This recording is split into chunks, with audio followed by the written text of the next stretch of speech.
It's so great to see all of your wonderful faces. I remember when you were young.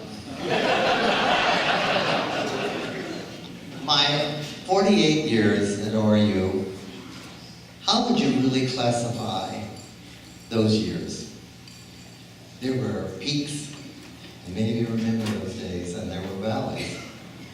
It was the best of times. It was the worst of times. Those are the opening lines of Tale of Two Cities with Charles Dickens, one of my favorite novels.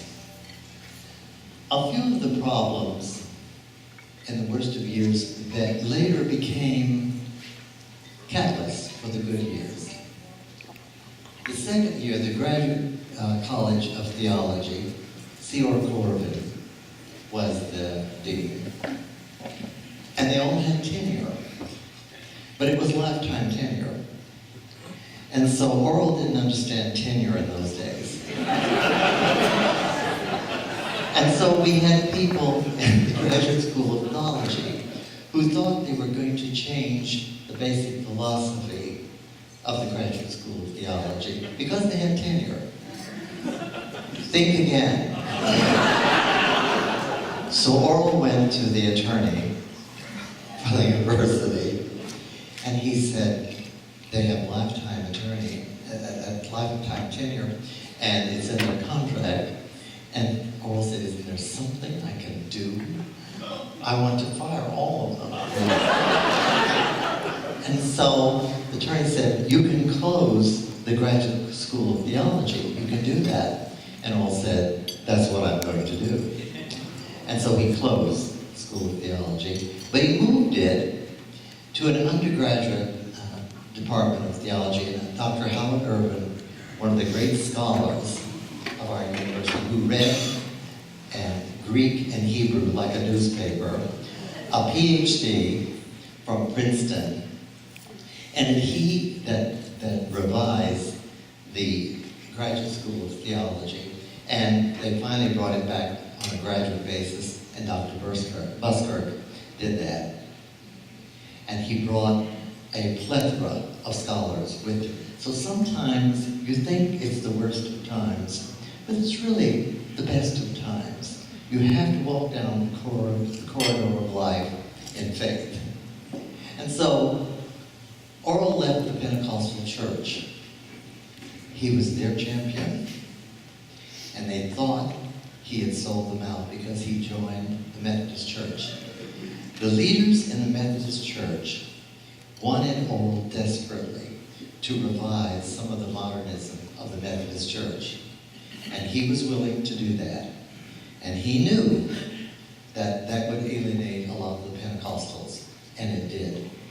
And our revenue within 1 year, it dropped 50%. Those were the worst years because we had to buy our own pencils. We had to buy our own yellow pads. And so many of us had books, and we sold our books so that we would have supplies. So there were times like that. But when he left the Pentecostal groups and joined the Methodist Church, he reached a lot of the historical churches who had been alienated by the Pentecostals, who said it's only on our terms. And a lot of those terms were very, very conservative and alienated people who were in historic churches. And so he brought in many Catholics, Lutherans, Presbyterians, Methodists, and the seminars that he had on campus, you would see a plethora of Catholic nuns and priests, because Howard Urban went to Notre Dame every year on a seminar on the Holy Spirit. There were 3,000 people there who were charismatic Catholics. So it was a blessing in disguise. But at the time, when we were selling our books, trying to get pencils, we didn't think so. And the interesting thing is, W.K. Warren was very angry at Oral for one reason. His grandson went to ORU as freshman year. When W.K. Warren found that out, he said, you're going to Notre Dame or you're going to be disinherited. And so we only had him for 1 year. I had him in my class. And so they went to WK Warren and he said, well, these people, why is ORU building that hospital? And he said, ORU said that God told me to build this hospital. And WK Warren said, I did not. WK Warren was a very dominating person. And so each year since Dr. Rutherford has been here, from the students, and they don't have a great deal of money, $100,000 from chapel all year long has been sent to missions. Not one penny of it went to ORU.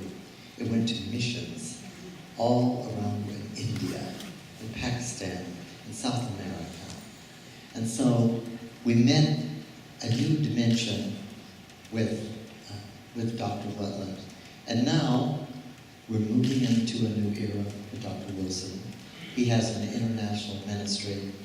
And so I think that he is the right person at the right time. Every college that we have is fully accredited nationally and professionally. And Dr. Hamilton, we owe a lot to him for that, or we would have never known.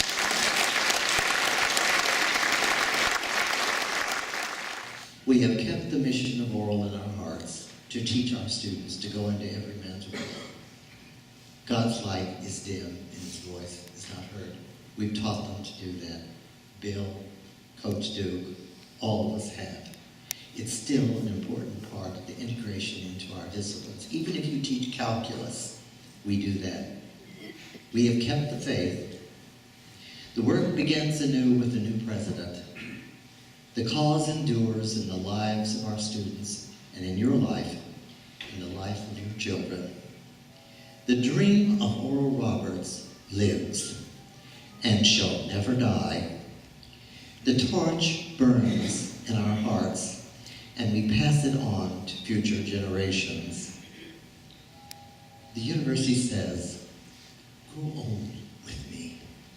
The best is yet to be.